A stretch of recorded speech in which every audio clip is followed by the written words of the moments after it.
अस्सलाम वालेकुम रहमतुल्लाह। आज का हमारा टॉपिक है ब्लड प्रेशर शूट क्यों करता है, इसको कैसे कंट्रोल किया जा सकता है और ग़िज़ाओं से इसका कैसे इलाज मुमकिन है कि सारी उम्र दवाओं से टैबलेट से जान छूट जाए। मैं हूं आपका भाई हर्बलिस्ट इमरान नज़ीर, आप देख रहे हैं हर्बलिस्ट इमरान नज़ीर ऑफिशियल। तो काफ़ी हजरात राब्ता करते हैं, मेरी टीम ने मुझे बताया कि इमरान भाई काफ़ी लोगों के कमेंट आते हैं कि ब्लड प्रेशर पे कोई ऐसी वीडियो बनाएं, कोई ऐसी खुराक बताएं कि ब्लड प्रेशर को कंट्रोल किया जा सके। कानून नजरिया मुफरद अदा हर्बलिस्ट की दुनिया में ब्लड प्रेशर शूट क्यों करता है, वजूहात क्या हो सकती हैं। पहले नंबर पे कब्ज।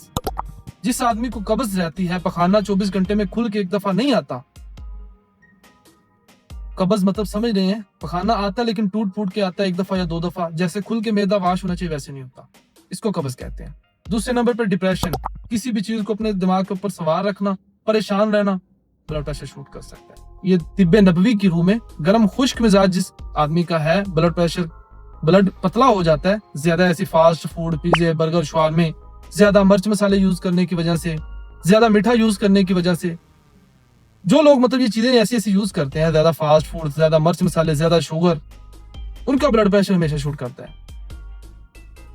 कद्दू शरीफ है, जिसको आप पंपकिन बोलते हैं, कद्दू बेहतरीन है। अगर सिर्फ हल्की सी ब्लैक मिर्च डालें, हल्का नमक डालें, तो वो आप डेली बना के 2 से 3 दिन खाएं। दोपहर के टाइम में चम्मच के साथ कद्दू ज्यादा खाएं और साथ रोटी थोड़ी कम खाएं। 3 से 4 दिन में आप देखेंगे कि आपको जो आप टैबलेट ले रहे हैं ब्लड प्रेशर की, वो भी लेने की जरूरत नहीं रहेगी इंशाल्लाह। दूसरे नंबर पे अमरूद है। अमरूद का इस्तेमाल डेली बेसिस पे अपनी तबीयत में लाएं। अंगूर है, सुंदरखानी अंगूर, मीठा अंगूर होना चाहिए, तुर्श नहीं होना चाहिए, उसका इस्तेमाल डेली बेसिस पे अपनी तबीयत में लाएं। उसके अलावा गर्मा है, खरबूजा है, वाटरमेलन है।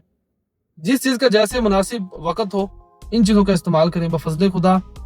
जो ब्लड प्रेशर आपका शूट करता है, या डिप्रेशन के आप शिकार रहते हैं, सर में हर वक्त दर्द रहता है, या किसी की अच्छी बात भी अच्छी नहीं लगती, थोड़ा सा काम करने के बाद सांस फूल जाता है, सांस चढ़ जाता है, या दिन ब दिन वजन बढ़ता जा रहा है ज्यादा, या दिन ब दिन वजन बहुत ज्यादा कम हो रहा है, ये सारी इलामात शुरू होती है डाइजेस्टिव सिस्टम से, निज़ाम हजाम से। बंदे का मैदा वीक होता है, उसके बाद ये सारे प्रॉब्लम आहिस्ता आहिस्ता बंदे को लाक होते जाते हैं। तो मेरी टीम ने मुझे बताया आज के इमरान भाई अपने क्लिनिक पे भी मतलब आज ज्यादा पेशेंट की जो रेशियो थी ब्लड प्रेशर शूट करने वालों की, और जो ऑनलाइन प्लेटफॉर्म्स पे भी ज्यादा मैसेज थे, जिन लोगों ने मशवरा किया वो ब्लड प्रेशर शूट करने का था। तो वीडियो बनाने का मकसद ये है कि कैसे दुआओं से बचा जा सकता है। मकसद ये है कि अल्लाह पाक की ज़ात शिफा दे। दवाइयाँ खाना, दवाई कोई ये इतनी अच्छी चीज़ नहीं है, क्योंकि जो ब्लड प्रेशर का पेशेंट है वो सारी उम्र जब तक मेडिसिन या टैबलेट यूज़ करता रहेगा, ब्लड प्रेशर नॉर्मल है, जब वो छोड़ेगा फिर ब्लड प्रेशर शूट है तो अल्लाह माफ़ करे, इससे डेड भी हो सकता है बंदा। ब्लड प्रेशर एक ऐसी बीमारी है। बाकी मैंने जो आपको एहतियाती तदाबीर बताई हैं ये आप यूज़ करें। मजीद मेरी टीम हमा वक्त आपके लिए हाजिर है। आपका कोई भी क्वेश्चन होता है तो कमेंट कर सकते हैं। तो बफज़ल खुदा अल्लाह पाक आपका हमारा सबका हामी और नासिर हो। इसी वीडियो के साथ अपने भाई हर्बलिस्ट इमरान नज़ीर को इजाज़त दीजिए। मजीद कोई आपका मशवरा होता है, कोई प्रॉब्लम होता है, तो मेरी टीम आपके लिए हाजिर है, तो आप रब्ता कर सकते हैं। अस्सलाम, दुआ में याद रखिएगा। टेक केयर, अल्लाह हाफ़िज़।